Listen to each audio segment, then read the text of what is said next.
ఆ అధికార యంత్రాంగం కూడా ఈ జగన్మోహన్ రెడ్డికి వ్యతిరేకంగా ఉండేటువంటి అవకాశాలు కూడా ఇక్కడ నా ఉండొచ్చు పాయింట్ కాబట్టి ఏంటంటే నిజంగా ఓకే పార్టీని బలపరచుకోవడం కోసమో లేకపోతే కేసుల్ని మేనేజ్ చేసుకోవడం కోసమో ఇక్కడ అసెంబ్లీలో వీళ్ళని తోటి సభ్యుల్ని 164 మంచి బలంగా ఉన్నారు కదా ఆ కూటమి, వాళ్ళని ఫేస్ చేయలేక వాటెవర్ ఏదైనా కానివ్వండి, కానీ అసెంబ్లీ నుంచి పార్లమెంటుకు వెళ్ళాలి అనుకోవడం ద్వారా ఒక సంకేతం వెళుతుంది కదా ఆంధ్రప్రదేశ్ ప్రజలకు. ఫర్ ఎగ్జాంపుల్ పవన్ కళ్యాణ్ అసెంబ్లీకి పోటీ చేస్తారా పార్లమెంట్కి పోటీ చేస్తారా అనే దాని మీద చాలా పెద్ద చర్చ జరిగింది. ఆయన పార్లమెంట్కి పోటీ చేస్తే ఆయన ఆంధ్రప్రదేశ్ ముఖ్యమంత్రి రేసులో లేడు అనే ఒక సంకేతం వెళుతుంది అనే ఉద్దేశంతో ఆయన అసెంబ్లీకి పోటీ చేయించారని చాలామంది చెప్తూ ఉంటారు. కాబట్టి ఈయన ఎమ్మెల్యే కాకుండా ఎంపీ అయితే మరి భవిష్యత్తులో ఆయన ఆంధ్రప్రదేశ్ ముఖ్యమంత్రి రేసులో లేడు అనే ఇండికేషన్ ఏమన్నా వెళ్తుందా ప్రజల్లోకి? ఖచ్చితంగా వెళ్తుంది రవిశంకర్ గారు.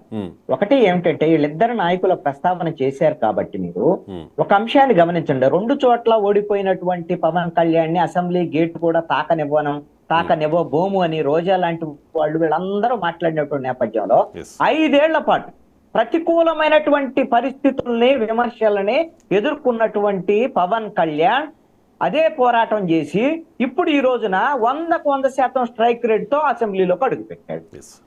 దాన్ని ఇప్పుడు ఈ రోజున పొలిటికల్ హీరోగా పవన్ కళ్యాణ్ నిలబడ్డాడు. ఇదే జగన్మోహన్ రెడ్డి ఇప్పుడు 151 సీట్లలో 5 ఏళ్లలో చేసినటువంటి పొరపాట్ల వల్ల మధ్యలో ఉన్నటువంటి 5 పోయి 11 సీట్లు మిగిలినటువంటి నేపథ్యంలో జగన్మోహన్ రెడ్డి భయపడ్డాడు, పారిపోయాడు, అసెంబ్లీ నుంచి పారిపోయాడు అంటే ఆంధ్రప్రదేశ్ ప్రజలు భవిష్యత్తు నాయకుడిగా జగన్మోహన్ రెడ్డిని ఎందుకు అంగీకరిస్తారు, ఎందుకు అంగీకరించాలి అనేటువంటి ఖచ్చితంగా చర్చ వస్తుంది.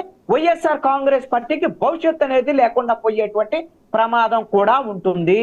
ఇది ఖచ్చితంగా జగన్మోహన్ రెడ్డి ఉన్న ఇమేజ్ కి డ్యామేజ్ అయితే మేము మాట తప్పం మేము ఎవరి మీదైనా పోరాటం చేస్తాం, జైళ్లు మాకు కొత్త కాదు అనేటువంటిది గతంలో వచ్చినటువంటి మాట.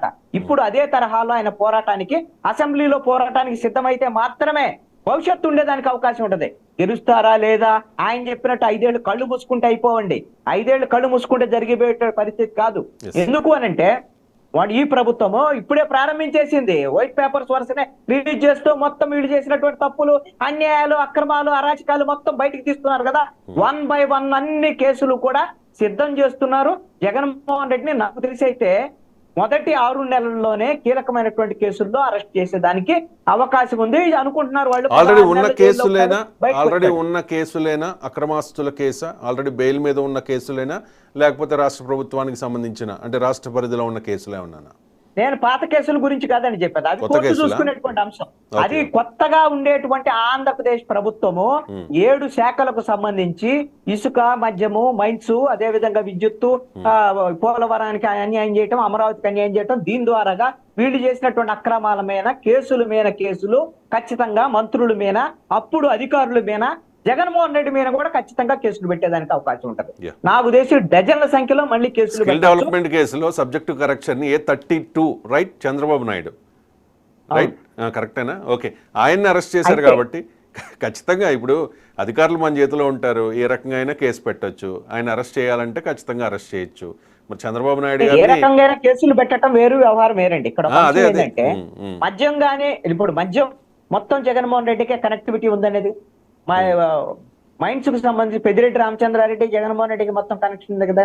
అదే విధంగా ఇసుక మొత్తము జేపీ వెంచర్స్ బినామీ పెట్టుకొని జగన్మోహన్ రెడ్డి చేశారని అసలు మంత్రులకు అవకాశం లేకుండా చేశాడని కదా. మొత్తం ఆయనకే డైరెక్ట్ గా ఈ కుంభకోణాలన్నీ ఉన్నటువంటి నేపథ్యంలో జగన్మోహన్ రెడ్డిని టార్గెట్ చేస్తారు. ఏమనగా జగన్మోహన్ రెడ్డి ఉంటారు ఖచ్చితంగా. కాబట్టి వీళ్ళు అనుకున్న ఇంతకు ముందు 16 నెలలు జైల్లో ఉన్నాడు, వచ్చాడు, మరి మేము గెలిచాము లేదా 2019 ఎన్నిక అనుకున్నారు. ఇప్పుడు 16 నెలలకు అయిపోదు, 32 నెలలు పట్టేదానికి అవకాశాలు ఉండొచ్చు. కేసులు మీద కేసులు పెట్టి ఇది వేధింపులా లేకపోతే ఇంకొకట అని సింపతి వస్తుందా అనేది సెకండరీ. అసలు జగన్మోహన్ రెడ్డి జైలుకి వెళ్ళిన తర్వాత పార్టీని నడిపించేది ఎవరు? ఇప్పుడున్నటువంటి పరిస్థితుల్లో బొత్స సత్యనారాయణ ఇలాంటి వాళ్ళందరూ కూడా, కీలకమైనటువంటి నేతలందరూ కూడా వైఎస్ఆర్ కాంగ్రెస్ పార్టీ వదిలేస్తారనేటువంటి చర్చ జరుగుతున్న నేపథ్యంలో వైసీపీలో ఉండేది ఎవరు? అవునవును, గతంలో మీరు అన్నట్టుగా 16 నెలలు జైల్లో ఉన్నప్పుడు తల్లి చెల్లియే దిక్కయ్యారు కదా. అప్పుడు ఓదార్పు యాత్ర చేశారు షర్మిల, అన్న వదిలిన బాణం, జగనన్న వదిలిన బాణం అంటూ. చేస్తారేమోనండి. ఇప్పుడు ఆ పరిస్థితి లేదు కదా. ఇప్పుడు షర్మిల అయితే మాత్రం వచ్చేదానికి అవకాశం ఉండకపోవచ్చు. ఒకవేళ ఈయన జైలుకి వెళ్తే విజయం ఎలాగో పోరాటం చేస్తారు. భారతీయ కూడా బహుశా మరి ఫుల్ ప్లెడ్జ్డ్ పాలిటిక్స్ లోకి వస్తారేమో అని నేను అనుకుంటున్నాను. అలాగా వాళ్ళు ఎంతో కొంత పోరాటం చేయొచ్చు. కానీ